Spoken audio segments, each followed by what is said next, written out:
I believe the most personal element in business finance is debt. And the reason I say it's personal is because we all come to the table with a different personal perspective of how we see debt.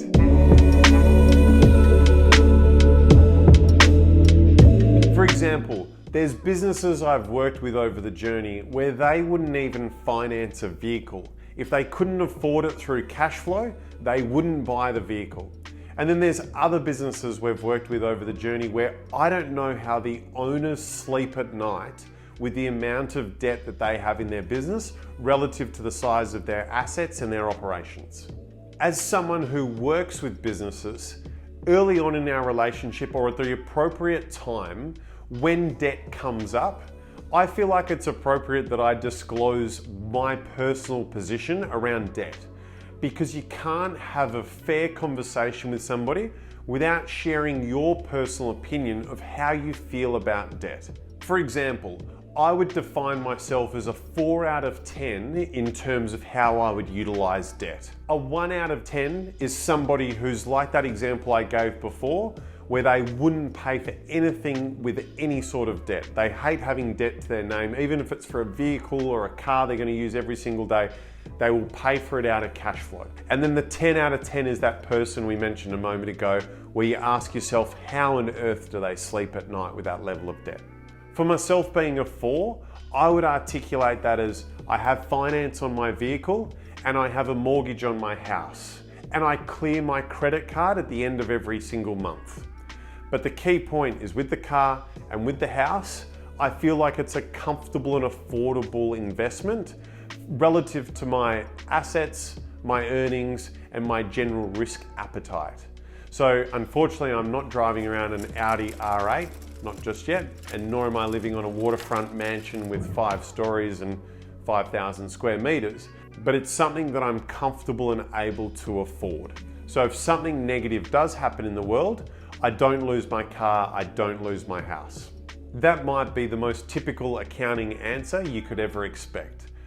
But again, it's really important when you're working with somebody, you share with them your personal feeling around debt before you move into the analytical phase, which we're going to do now. There's of course risk and return in association with debt.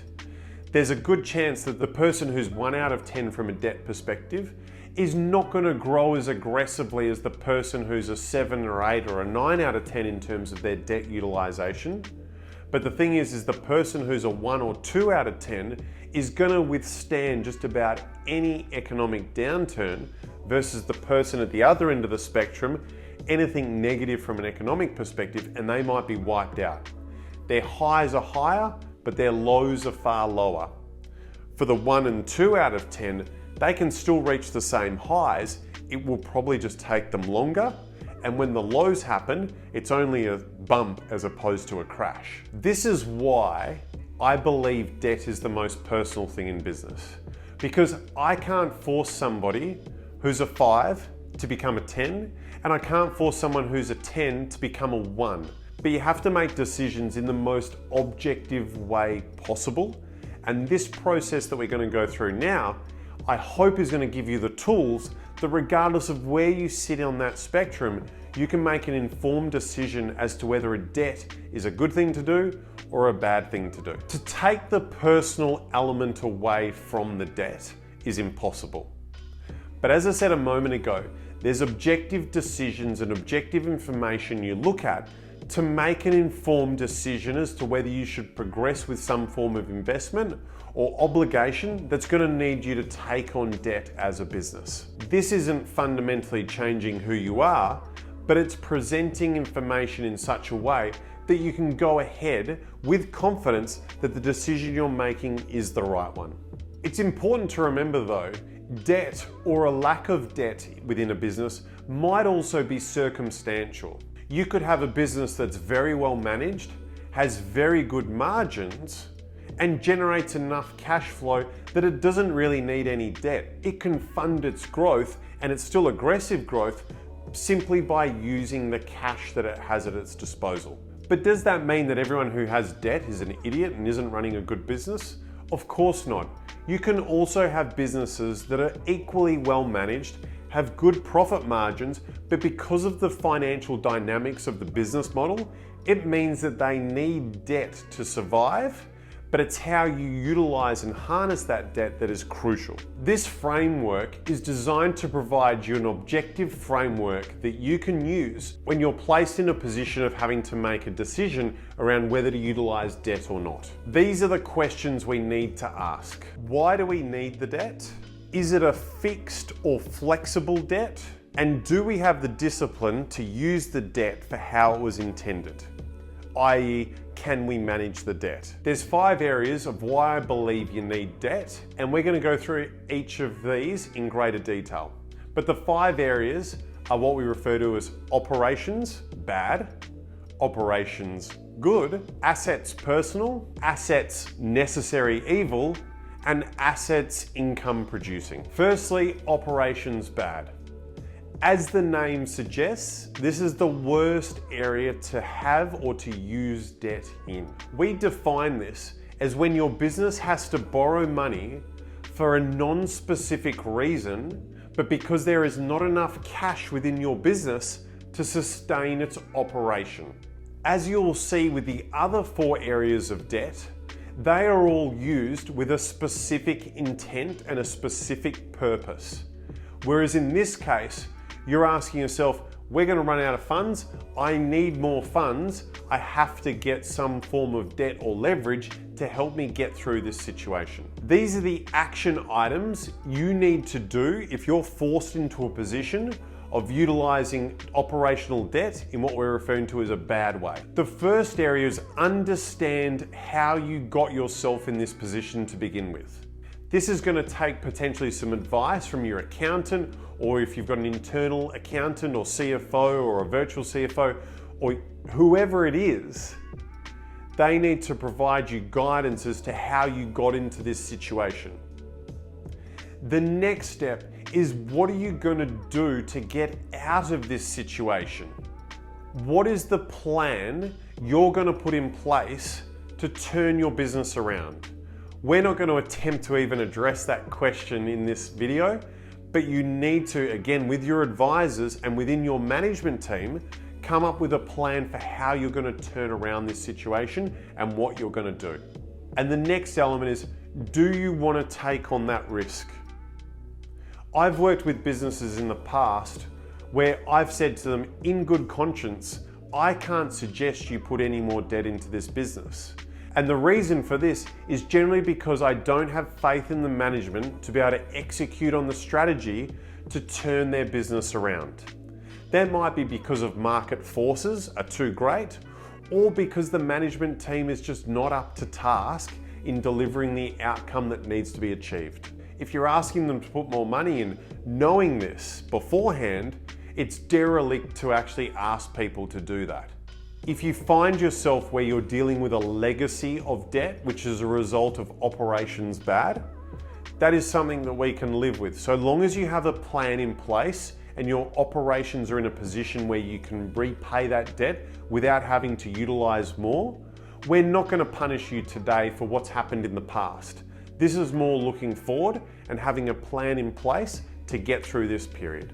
The types of debt that you would find in an operationally bad situation is you're using business loans, which are essentially money being injected into the business, repaid over a period of time, and often secured against assets that are personal or within the business. Then there's line of credit, which is a similar type element, but again, it's an amount that can be used up or down as opposed to a pure cash injection like a business loan. And then also credit cards. You could find yourself with a credit card that, funnily enough, has every representative of the major credit cards, with every single bank, with every single finance institution, and before you know it, you're juggling 8 credit card debts of varying amounts. The next type of debt is operational debt. This is a good form of debt to have within your business if the steps are done correctly. Examples of this could be things such as property or equipment or technology. These are assets that can contribute to the revenue generation and the profitability of the business. What you need to do at this stage is look at the assets return on investment and ensure the repayments for these debts are not going to negatively impact your cash flow and utilizing cash flow projections to understand where your business will go based on these repayments. The next type of debt is assets personal. This can include loans to fund personal investments in the business. An example of this might be buying your personal vehicle through the company. It's not necessarily going to help the business get stronger, but it's covering personal assets that you're going to utilize to ensure you're either living a certain type of lifestyle, and that could be as simple as having a vehicle to drive around in, or it could be to invest in an investment property or another type of investment that your business is going to borrow money for to fund those investments. It's really important though to make sure you keep separate your personal and your business finances. So it's one thing having a debt in place for a motor vehicle that you're going to be using personally within the business. It's quite another thing to have a debt that you're using, which is ultimately refurbishing your house or extending your house that's within the business as well. The next type of debt is associated with assets as well, and this is what we call the necessary evil. This could be debts that are associated with buying an inventory. For example, you could be importing from overseas and you've got to make payments up front before you can sell the product and get the money for it. It could be for negative items like meeting payroll for a short period of time and using it as a temporary measure.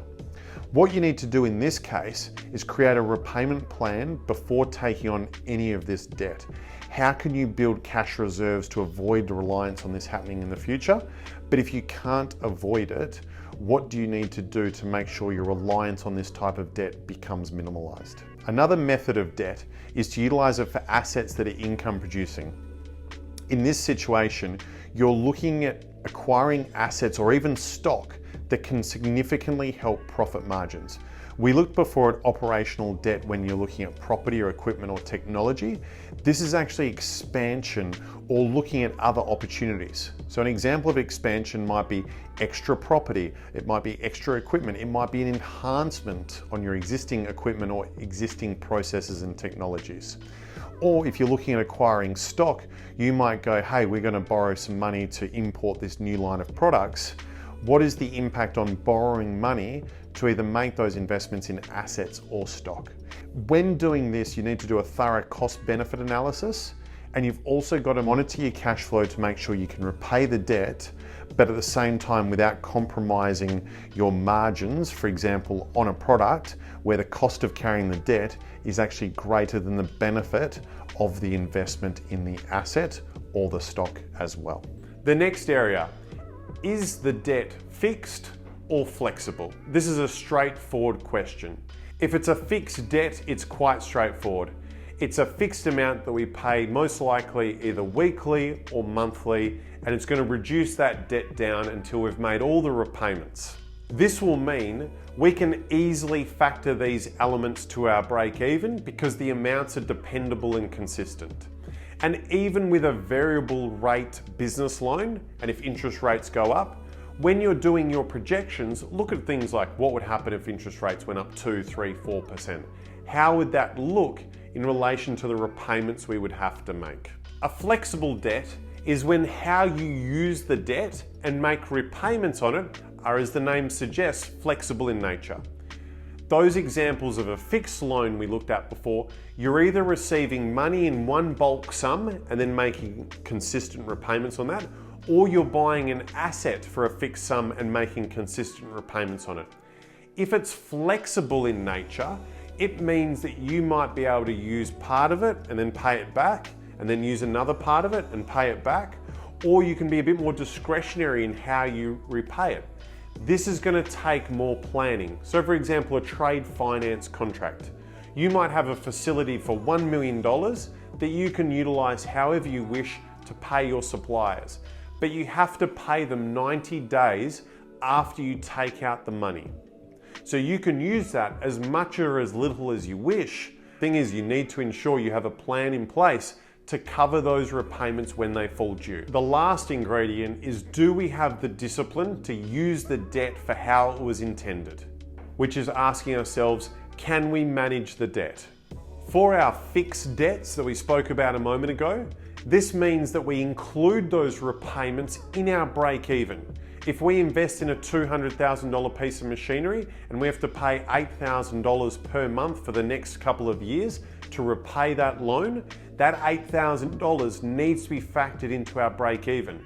If we've got a cash injection of $500,000 into our business on a business loan, those repayments over the repayment period need to be factored into our break even. On the flexible arrangements, we need to ensure that the reasons we use those funds allow us to create enough margin within our business to satisfy the risk associated with that purchase.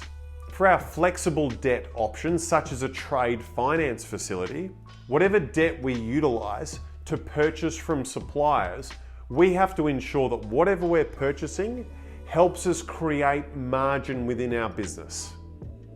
Margin, another way of saying profit. We need to ensure we create enough cash to cover the debt repayment, to cover the cost of the financing, including charges and interest, and also make profit margin after that. We want to purchase product using debt where the cost of the product and the cost of the debt is significantly lower than the price we are going to sell it for, or as part of the inputs of what we're ultimately going to sell. This is where having a weekly and monthly cash flow is crucial in helping you answer these questions before you make these outlays of debt. As we said at the start of this section, fixed debt is far easier to incorporate and understand because it comes straight into our break even, and we monitor our break even sales versus our actual sales to ensure there's sufficient gap between those two numbers before we look at making that investment. With flexible debt though, we need to have our plan in place to ensure that we cover the repayments on those debts as and when they fall due, and they're being used in circumstances that are profitable for our business.